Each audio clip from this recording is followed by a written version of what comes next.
Thank you for joining Alice and I. I'm Dr. Applewhite. What we'd like to do is share with you some experiences that may inspire some of you out there, especially some of the students that have dealt with homelessness, that have dealt with tremendous emotional challenges, and are now ready to roll up your sleeves and get started. Especially if you've been either diagnosed with a disability or you've been recognized that you have some symptoms that you're not sure of, and feeling a little unbalanced in your life about stress and feeling depressed, even suicidal.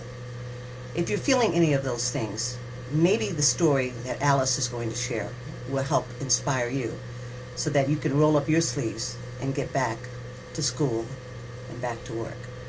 Don't drop out. Don't burn out. Ask Dr. Applewhite. Thank you for joining us. Alice, tell us a little bit about yourself. What are you doing now? Now, I am a paraeducator with the special ed program in a middle school, high school in Washington State. Wow. And I just can't tell you, as being part of your life, as your professor, as your mentor, it has been a pleasure to see you growing, okay? It was a pleasure getting to know you. Thank you. And I'm thrilled that I had to take your class. Classes? You took a lot of classes. No, I only had to take one. Yes, I took right. the second one just because you were the professor. Yes, thank you. And it was the first year teachers class. Yes, exactly. Teaching the teachers. Yes. Well, Alice, the reason why I thought that your story would be very helpful is because I remember that you went through a tremendous journey to finish school.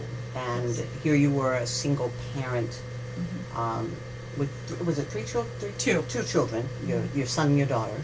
And you were, I know there was a time when you were actually living in a storage unit and trying to survive there while you were going to school, while you were going to college, and trying to finish a degree in respiratory therapy, which was not an easy program. No. Okay. What do you think, I mean, there was a time in your life, let me go back to this, there was a time in your life when you told me that your life didn't matter, okay? You didn't feel that it mattered, and it wasn't just because you said that at that time you said you weren't even diagnosed with a disability, okay? But you knew there's something that just was out of balance with you about the way you learned and about your moods. Tell us a little bit about that so that we can move up to where you've come from now. Even in elementary, I noticed I had to read out loud. As I was reading the book, I literally had to hold on to the book. I had to read it, and I had to read it out loud, to say it out loud to myself, so I could even understand what was written. I was in trouble a lot because I was interrupting the class. Yes. So I had no idea what was going on, but I knew, and I still to this day have to read aloud as I read along, holding the book, because I have to have all of my senses just to read a book. Well, we have different styles of learning, different modes of learning, and so that's what you've done, and the way your brain is working. Yes. Is that you work by audio and you work by sight, and obviously there's something going on with movement, with your, what we call kinesthetics. Yes. And you actually have to hold something and feel comfortable with that. You know, we all have different learning styles. Okay. So, but for some reason that, as your life went on, and I know you went through a rough marriage or whatever, you still somehow rolled up your sleeves and continued. At the age of 23, well, the age of 18, I dropped out of 9th grade to get married. And the age 23, 6 years later, I was a widow with 2 babies. Wow. My husband died of kidney failure and never expected that. Mm-hmm. He was pretty young too, right? He was 25. Yeah. Yeah. So I was helped through a class to get my GED. And then I was raising my kids, and well, back up a little bit, before my husband passed, when we got together, he couldn't even read. He couldn't write. And I taught him by the cartoons in the newspaper on how to put words together. And I've seen that in you. You like to help people. Yes. I love helping people. That's what makes me feel good, is helping people. You think that was a drive, because I lived by a philosophy also, and it comes from Gandhi, actually. Gandhi said something to the effect that we find ourselves in our service to others. And I find that through my journey, okay, I have been able to find myself because of helping others, okay? That is so true. Uh-huh. So true. So you've seen that within yourself too. Yes.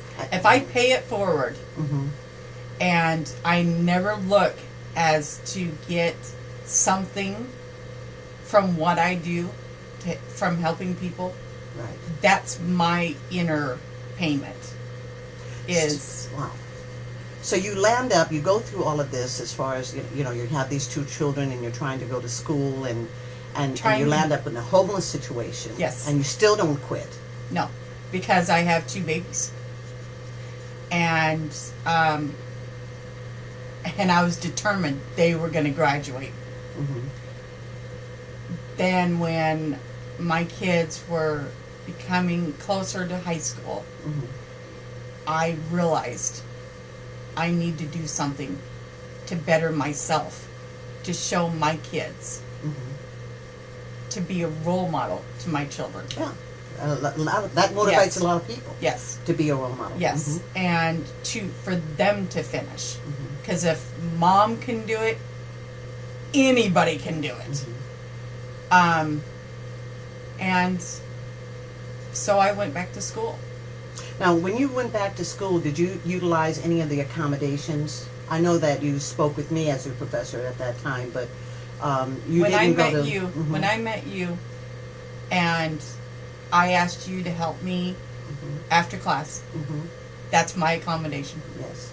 It was very difficult for you to go to disability resources. Yes. I think, as it is for many, many students. Yeah. I don't want to use the word embarrassment, shame. I don't want people thinking differently of me. I don't want them looking down at me because I need help.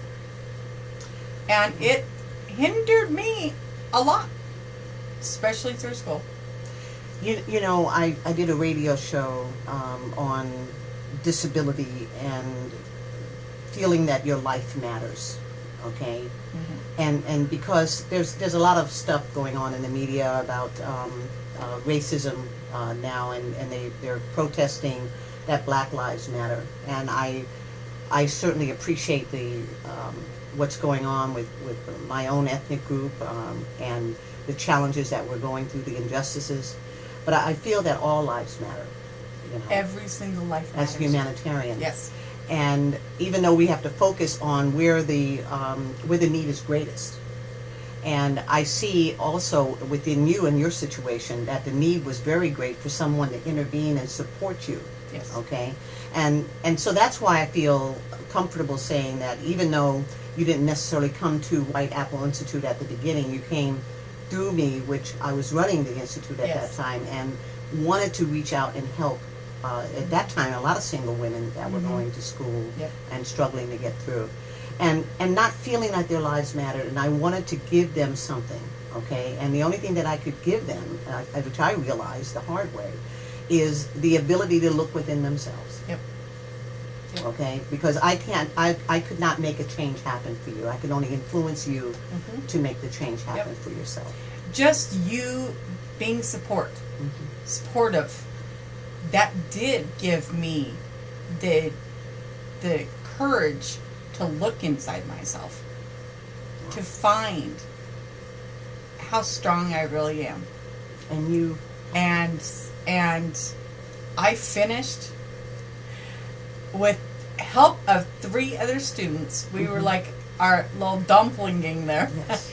With all 4 of us helping each other, we made it through. We graduated. I stayed in respiratory for 4 years and realized I couldn't handle the adrenaline rush or the trauma. Yes. And then I'm so proud of you. And then, but through that, I was still a caregiver. And just this past couple of years, I was in 2013, I took care of a lady, and her daughter was a special ed teacher for 26 years.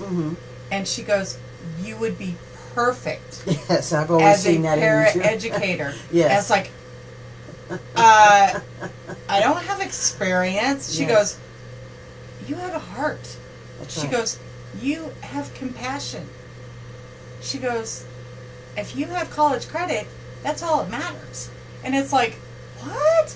She goes, "Special ed, autism." And that's where I So started. look what you're doing. Look what you're doing now. That you've come to a point now where your life didn't matter. Yep. Okay, and the switch happened where you recognize that your life does have value. Yes. And it had to, even though we have other people in our lives that can support us, which is very, very important. I always talk about that, the peer support, family support, if you can get it. Yes. Okay, and employers and educators at the same time supporting our students who are struggling, especially. But most importantly, you found you within you. Yep. Yep. Okay, wouldn't you say that really sums it up? Yes. Exactly. And I really appreciate what you've done and how you came from. And I mean, it's just amazing if anyone is able to just take a moment to imagine this wonderful woman here who was able to overcome all of the issues of being homeless with 2 children and living in a storage pod and trying to go through one of the most difficult courses that we had at the college, which was respiratory therapy, and dealing with all of those issues, and still graduated with honors. And I'm just letting you know that you can do it too. You can overcome anything when you start believing that your life matters. So I ask you to join Alice and I in accepting the challenge to change the perception of disabled to differently abled. Thank you so much for being part of this interview process.